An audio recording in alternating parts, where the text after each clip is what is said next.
Pujian kami, penyembahan kami sekaligus sebagai doa kami. Engkaulah memulihkan hidup kami. Pertolongan-Mu tidak pernah terlambat dalam hidup kami. Kami yakin Tuhan, apa yang menjadi puji-pujian kami dan penyembahan kami sebagai penghantar di mana kami akan menikmati Engkau lebih dalam lagi, dan kami akan siap menerima kuasa mujizat dari Engkau. Berkata-katalah kepada kami, berbicaralah kepada kami melalui hamba-Mu untuk menyampaikan isi hati-Mu.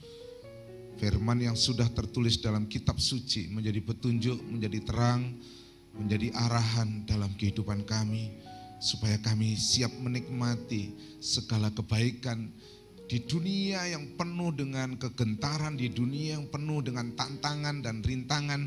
Tapi ketika kami ada di dalam firman, kami akan tetap tinggal tenang dan damai bersama Engkau. Dalam nama Tuhan Yesus, kami siap menerima firman Tuhan. Haleluya. Amin. Silakan duduk. Shalom. Shalom. Puji Tuhan. Haleluya. Setelah kita 2 hari ya, dibuat sukacita oleh pengkhotbah-pengkhotbah yang luar biasa. Ya, saya kaget, Ibu Nurta itu khotbah membuat saya sampai ketawa-tawa, saudara. Ya, Pak Max kemarin juga kita dengar khotbah sambil kita ketawa. Tapi kalau saya tidak tahu, saudara. Saya kalau khotbah pokoknya ya wis gitu saja. Saya berharap saudara bisa menerima sesuatu dari cara dan gaya saya khotbah. Katakan amin. Hari ini dari pujian awal sampai akhir itu meneguhkan dari apa yang ingin saya sampaikan, yaitu kuasanya memulihkan. Kuasanya, hurufnya itu adalah Roh Kudus. Jadi kuasa Roh Kudus memulihkan. Kisah Rasul pasal 1 ayat 8, tetapi kamu akan menerima kuasa kalau Roh Kudus turun ke atas kamu. Dan kamu akan menjadi saksiku di Yerusalem dan di seluruh Yudea dan Samaria dan sampai ke ujung bumi. Perhatikan, kita akan bisa menjadi saksi, mau di keluarga kita, mau di daerah wilayah kita, di pekerjaan kita, di pelayanan kita, di mana saja kita diutus atau kita bekerja, mungkin di dalam negeri, mungkin di luar negeri. Kalau saya dan saudara mau menjadi saksi Tuhan, kuncinya cuma satu, ketika engkau sudah dipulihkan. Kalau engkau tidak dipulihkan, kita enggak akan pernah bisa menjadi saksi.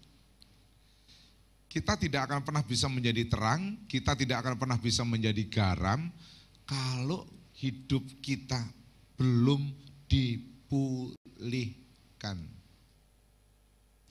Untuk ikut, ketika Alkitab katakan tetapi kamu akan menerima kuasa, dunamis.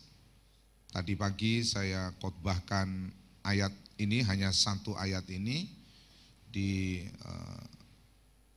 ibadah pengerja kita, dan saya bicara tentang dunamis, tapi hari ini saya enggak akan bicara itu secara dalam. Saya hanya mau menyampaikan bahwa kita akan menerima kuasa kalau Roh Kudus turun ke atas kamu. Jadi hati-hati mendengar khotbah bahwa Roh Kudus itu kuasa, bukan. Kalau Roh Kudus itu kuasa berarti Roh Kudus itu kata sifat. Roh Kudus itu pribadi seperti apa yang sudah kita dapatkan pengajaran kemarin. Karena dia pribadi, dia punya perasaan, dia punya pikiran, dia punya kehendak, dia punya kemauan. Jadi Roh Kudus bukan kuasa, tapi Roh Kudus diberikan untuk memberi kuasa kepada setiap orang yang percaya. Katakan amin. Dan kuasa Roh Kudus ini adalah kuasa yang memulihkan. Sehingga dengan pemulihan yang terjadi dalam kehidupan saya dan saudara, kita siap menjadi saksi. Gitu. Jadi karena ini adalah untuk kalangan kita berjemaat, tentu saya menyampaikan firman Tuhan ini dengan pengertian kuasa dan saksi dalam konotasi yang lebih sederhana dan yang lebih mudah supaya kita pada akhirnya nangkep sesuatu. Jadi saya mau pastikan bahwa Roh Kudus turun, Dia ingin memulihkan hidup kita supaya saya dan saudara akhirnya bisa menjadi saksi. Kasih salam, kamu pasti akan dipulihkan Roh Kudus supaya kamu bisa menjadi saksi. Nah gitu. Nah, apa yang perlu dipulihkan oleh Roh Kudus sesuai dengan nas Alkitab? Yang pertama adalah hati kita. Hati kita yang akan dibantu oleh Roh Kudus untuk dipulihkan. Kalau hatimu belum pulih, kita nggak bisa jadi saksi. Maka Yeskiel 36 ayat 27 berkata, Rohku akan kuberikan. Coba. Diam di dalam batinmu, persis dalam 1 Korintus pasal 3 ayat 20, ayat 1 Korintus pasal 6 ayat 19, 20 sama, di mana tidak tahukah kamu bahwa tubuhmu adalah bait Roh Kudus. Jadi Roh Kudus itu diberikan di dalam batinmu dan aku akan membuat hidupmu, ya, hidup saya menurut segala ketetapanku kata Tuhan dan tetap berpegang pada peraturan-peraturanku dan melakukannya.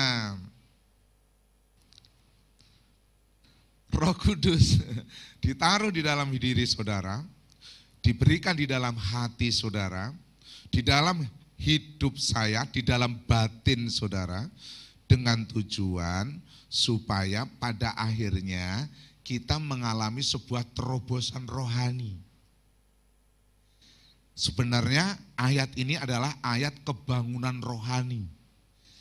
Orang Kristen itu akan mengalami kebangunan rohani ketika dia mentaati apa kata Roh Kudus yang ada dalam dirinya dan apa yang dikatakan tentu melakukan semua ketetapan Tuhan, semua firman Tuhan. Dan saya kasih tahu, saudara nggak bisa melakukan firman Tuhan tanpa urapan, tanpa kuasa Roh Kudus dalam diri kita. Nggak mampu. Mungkin alam pikiran kita mampu dengan cara berpikir bahwa sepertinya saya sudah berubah, bahwa sepertinya saya sudah dipulihkan. Ternyata tidak. Seringkali kita kembali minta maaf seperti babi kembali kepada kubangannya. Baru saja dia masuk ke kubangan, sama tuannya diambil, dimandiin, dikasih pita, ada babi begitu toh. Akhirnya dilepas. Ketika dilepas, tuannya masuk ke belakang, babinya ada di luar. Balik lagi, babi yang baru dimandiin tadi. Cenderung akhirnya balik kemana? Ke kubangan. Tapi saya mau kasih tahu, ketika roh ditaruh di dalam hati kita, batin kita, hidup kita, dia ingin membantu kita supaya kita bisa menjadi pelaku firman. Katakan amin. Dan kalau saya dan saudara menjadi pelaku firman, saya mau pastikan saudara siap jadi saksi. Kita nggak akan pernah bisa menjadi saksi Kristus ketika kita belum bisa menjadi pelaku firman. Maka Yohanes 16 ayat 13 kita baca bersama-sama. Yohanes 16, 13, 23. Tetapi apabila ia datang, yaitu roh kebenaran, ia akan memimpin kamu ke dalam seluruh kebenaran. Kebenaran itu apa? Firman. Siapa? Roh kebenaran. Kristus yang adalah kebenaran, yang adalah firman. Seluruh perintahnya, seluruh apa yang ada di Alkitab, kita bisa lakukan ketika Roh Kudus itu ada di dalam diri kita dan menuntun kita dengan kuasanya, kita sanggup melakukan firman Tuhan. Perhatikan itu. Ini menjadi penting, kenapa? Karena kalau orang Kristen hatinya tidak dipulihkan dengan belajar taat kepada firman,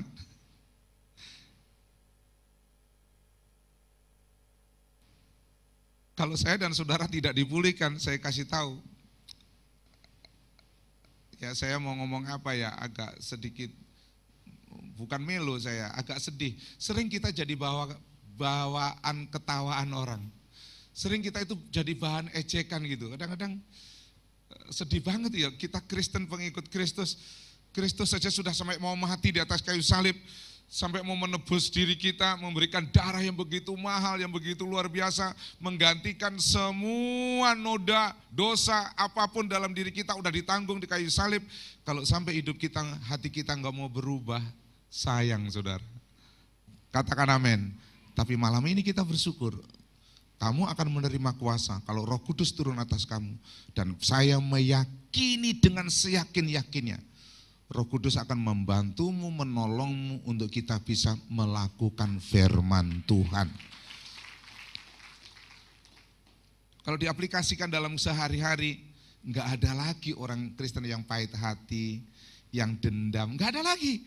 Enggak ada lagi, sudah ada Roh Kudus, Roh Suci, ada Roh Tuhan yang memampukan dia hidup seperti kata firman. Enggak ada lagi dendam, enggak ada lagi sayang. Saudara bisa bayangkan hatimu yang ditaruh ada Roh Tuhan di tempat itu, ada Roh Kudus di situ, terus engkau masih memelihara luka batin, kekecewaan, udah enggak ada lagi. Kalau saudara masih luka batin, masih kecewa, masih dendam, kita enggak bisa jadi saksi.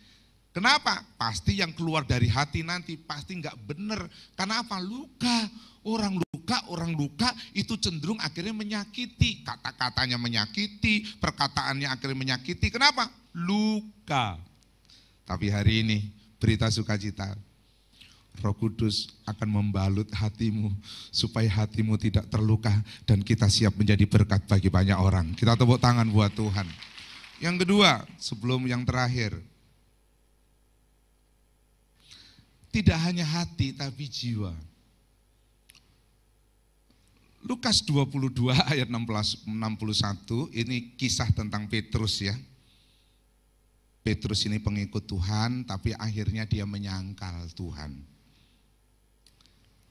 Tapi memang Tuhan itu tetap Tuhan, dia tidak pernah berubah setianya, kebaikannya. Walaupun Petrus begitu, Tuhan ya tetap Tuhan yang penuh kasih. Tuhan tidak pernah berubah menjadi jahat ketika Petrus enggak baik sama dia. Oh itu hebatnya memang Tuhan. Tuhan tidak akan pernah berubah kasih dan cintanya kepada kita ketika saudara enggak begitu mengasihi dan mencintai. Tetap Tuhan ya Tuhan.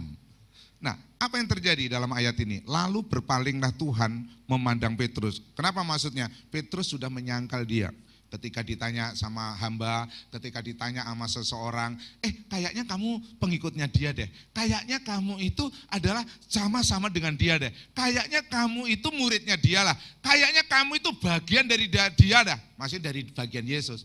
Apa yang dikatakan Petrus? Enggak, aku enggak kenal. Sampai ayat yang terakhir, sumpah aku enggak kenal dia.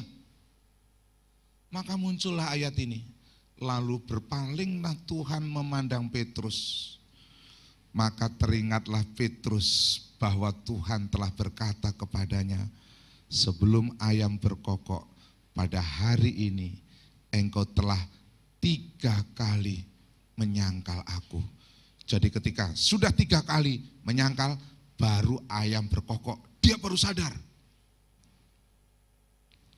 Tapi apa yang terjadi ketika Roh Kudus sudah turun ke atas murid-muridnya, termasuk kepada Petrus. Kisah Rasul pasal 2 ayat 41 kita baca bersama-sama. 1, 2, 3. Orang-orang yang menerima perkataannya khotbah Petrus itu memberi diri dibaptis dan pada hari itu jumlah mereka bertambah kira-kira 3.000 orang. Awalnya rohnya, jiwanya penakut. Tapi ketika Pentakosta datang, kuasa itu turun, diberikan kepada murid-muridnya. Salah satu muridnya adalah, salah satu dari sekian murid adalah Petrus. Dia tampil di loteng Yerusalem itu, dia khotbah, menyampaikan bagaimana Yesus Kristus yang dahsyat luar biasa itu. Singkat cerita, Mereka diserukan oleh Petrus untuk bertobat, berbalik dari dosa-dosanya. Dan menerima Yesus Kristus yang dianiaya, yang disalibkan, yang mati tapi bangkit dan naik ke surga itu. Dan apa yang terjadi? Sekali khotbah, saudara. Keren. Berapa jiwa yang dibaptis minimal? 3.000.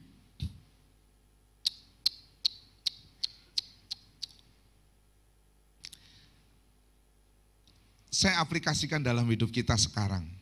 Saya kasih tahu gini. Kita kan orang, ini kan peringatan Pentakosta, kita semua sudah terima Yesus, kita semua sudah dipimpin Roh Kudus, katakan amin. Tapi seringkali dunia ini menakutkan. Seringkali kondisi dunia ini mencemaskan. Tadi saya sempat, istri saya, anak saya yang kedua bersama dengan cucu saya, kami ngobrol sambil melihat berita. Saya kaget saudara, di Makassar, hari ini, seorang anak, untuk sementara investigasi dari polisi adalah bunuh diri. Terjun dari lantai 8, dia turun. Dan beliau ini adalah anak salah satu Kementerian Perhubungan. Jadi langsung dapat berita yang sangat luar biasa. Terus saya pikir-pikir kenapa? Ternyata infonya ya katanya bunuh diri. Terus saya pikir-pikir kenapa ya kok bisa seperti itu? Seandainya benar ya, tapi polisi mengindikasi bahwa itu adalah bunuh diri. Berarti ada rasa kecemasan, ada rasa ketakutan, ada rasa kekhawatiran, atau apapun itu bentuknya, di mana alam sadar pikir dia nggak mampu lagi bisa menanganinya. Saya aplikasikan yang paling sederhana, jangan gara-gara bisnismu lagi loyo, jangan karena pekerjaanmu sekarang lagi biasa, mungkin lagi turun, jangan karena pokoknya apapun itu yang terjadi, tidak boleh kita punya kekhawatiran yang berlebihan. Katakan amin. Dan hari ini saya mau pastikan engkau punya Roh Kudus, dan Roh itu penuh kuasa yang sanggup membalikkan keadaanmu.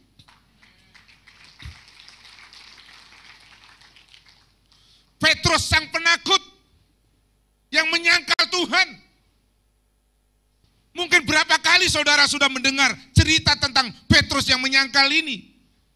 Tapi saya mau pastikan ketika Pentakosta hadir memenuhi kehidupan para murid jadi berbeda. Terkadang, ya jujur ya, ini saya mau ngaku sedikit gitu ya. Memang pas saya kena COVID, hari yang kelima, ya kalau yang hari ke-10 saya sudah agak tenang karena sesekali oksigen bisa saya lepas. Ya, tapi yang hari kelima, hari keempat dan saya nggak sadarkan diri.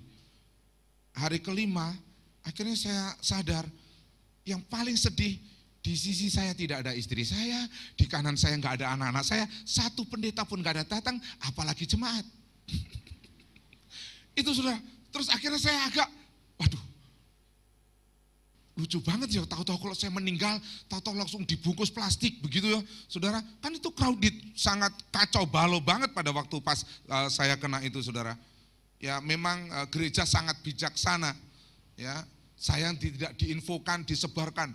Doakan pendeta Nathanael kena COVID. Kalau sampai tahu pendeta Nathanael kena COVID, gereja tutup. Jadi pada waktu itu saya agak ada rasa takut. Akhirnya ketika saya bisa sadar, saya lepas oksigen sebentar, saya coba hirup udara yang ada, tapi saya dengar yang di sebelah itu orokotok-kotok-kotok. Ini napas sih saudara dari, udah nggak bisa dia pakai oksigen, orokotok-kotok-kotok, orokotok-kotok-kotok. Ada kecemasan, saya ada, waduh nanti saya kalau nggak, terus kan nggak ada yang jaga, nggak ada saudaranya, nggak ada siapa, kita ngebel ini, mencet bel, tet. Kira-kira kalau 10-15 sampai setengah jam bisa datang, itu mujizat. Saudara mencet bel, tet, gitu ya. Itu kalau dalam hitungan menit, tahu-tahu bisa muncul yang bisa menolong saudara, itu sangat luar biasa. Karena saya sudah pernah ngebel tet 5 kali, puji Tuhan, nggak datang-datang. Karena demam saya sangat tinggi, saya udah sangat menggigil, ternyata mungkin itu ya, yang akhirnya Mas Aga dapat WA dari rumah sakit, tolong bantu doa, bukan bantu doa gini, rumah sakit sudah berusaha, tapi kami memohon dari keluarga untuk mendukungnya, karena saturasi saya tinggal 70. Jadi napasnya udah kayak ikan ada di darat itu. Ngap. Ngap. Ngap. Balik itu. Tiung yang hilang. Tahu besok jam 8 pagi. Itu terus anehnya saya kagak mimpi apa-apa lagi. Coba kalau dibawa mimpi ke surga kayak ke neraka dulu kayak ngelihat siapa kan ada ceritanya. Ya toh, kagak ada cerita apa-apa itu. Pernah memang ada rasa khawatir itu, cemas itu. Tapi langsung saya sadar, saya ingat saya hamba Tuhan. Tubuh saya, jiwa saya, roh saya milik Tuhan. Langsung saya angkat kembali, Tuhan. Ingat, sayang sekali kalau saya meninggal saya hari ini. Saya memang ngobrol sama Tuhan, kalau boleh saya masih seneng-senengnya lihat cucu saya. Dan saya yakin, seyakin-yakinnya istri saya belum siap kalau saya meninggal. Gitu, saudara. Saya udah ngobrol betul apa adanya. Kalau anak-anak saya yakin udah dewasa, saya sudah mencoba untuk kasih teladan, kasih iman, kasih kekayaan saya sudah saya kasih ke mereka kita semua. Pendidikan, iman, pengetahuan, pelayanan udah saya kasih. Saya nggak ninggalin harta, tapi saya meninggalkan semua apa yang saya punya. Warisan iman, warisan karakter, warisan keteladanan saya mencoba sudah. Jadi saya nggak khawatir. Cuma saya ingat istri saya jadi nangis. Benar saudara, ini jadi mau melo lagi. Waktu itu benar-benar nangis. Duh kesian banget kalau istriku nanti meninggal. Kayak dia nggak siap kalau saya meninggal Tuhan. Aduh tolong dong, tolong dong. Akhirnya saya nafas, saya buat sendiri. Oksigennya kadang-kadang nggak jalan. Kutu-kutu hilang saudara. Waduh nggak ada. Jadi saya buat sendiri. Saya buat, itu betul saudara. Itu serem.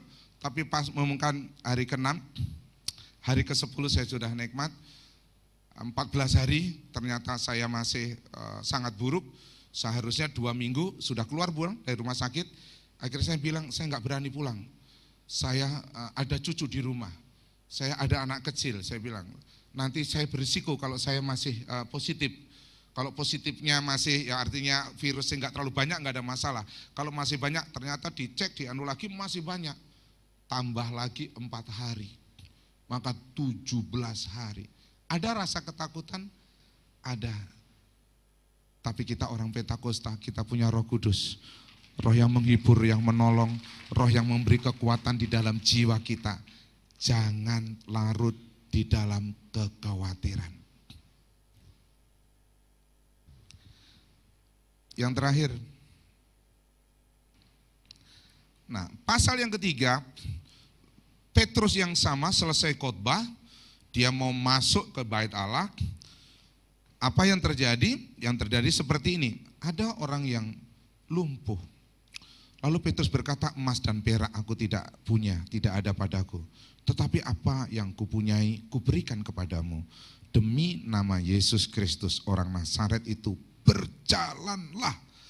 Lalu ia memegang tangan kanan orang itu dan membantu dia berdiri. Seketika itu juga kuatlah kaki dan mata kaki orang itu. Ayat 8, ia melonjak berdiri lalu berjalan kian kemari dan mengikuti mereka ke dalam bait Allah. Berjalan dan melompat-lompat serta memuji Allah. Kita tepuk tangan buat Tuhan. Saya yakin Tuhan tidak akan pulihkan, tidak hanya memulihkan hatimu, tidak hanya akan memulihkan jiwamu. Saya sudah berdoa sungguh-sungguh, serius. Saya sudah berpuasa sampai tadi, walaupun buka puasanya tadi agak lucu, ada sedikit miss gitu ya. Itu lucu banget. Saya udah pede banget dari rumah bawa bekal. Ternyata istri saya lupa yang dibawa bukan nasi, haleluya. Loh, saya mau buka. Ya udah, akhirnya saya makan sampai sore di rumah saja. Artinya ada kejadian lucu. Artinya saya mau khotbah ini serius. Saya sungguh-sungguh menyiapkan hati saya, pikiran saya, doa saya. otak tanda kutip untuk menyiapkan materinya, PowerPoint-nya. Dan kesimpulan yang terakhir ini, tidak hanya pikiranmu yang dipulihkan, tapi tubuh fisikmu. Kalau engkau sakit, Roh Kudus itu juga bisa menyembuhkan kita. Itu Petrus, ya, ketika dipenuhi Roh Kudus, dia jadi pemberani, rohnya sangat begitu luar biasa. Ketika ada orang yang lumpuh, dan nanti peristiwa berikutnya tidak hanya sampai sini, Petrus tidak hanya berdoa dalam nama Yesus orang Nasrani engkau sembuh, bayangannya Petrus saja ketika melewati orang yang sakit dan yang sakit kena air bayangan Petrus, orang itu sembuh loh saudara. Artinya betapa dahsyat dan luar biasa kuasa Roh Kudus yang menyertai orang percaya. Katakan amin. Kuasa Roh Kudus itu begitu dahsyat dan luar biasanya. Nah, salah satunya adalah dalam hati saya, benar-benar saya berani mengatakan bahwa malam hari ini, si katakanlah, kalau engkau ada yang sakit secara fisik, beranilah berkata, Roh Kudus, engkau tidak hanya memulihkan hatiku, Roh Kudus, engkau tidak hanya memulihkan pikiran dan jiwaku, tapi tubuhku yang lemah. Kalau orang lumpuh saja berjalan, saya juga bisa disembuhkan oleh urapan dan kuasa Roh Kudus. Mari kita berdoa.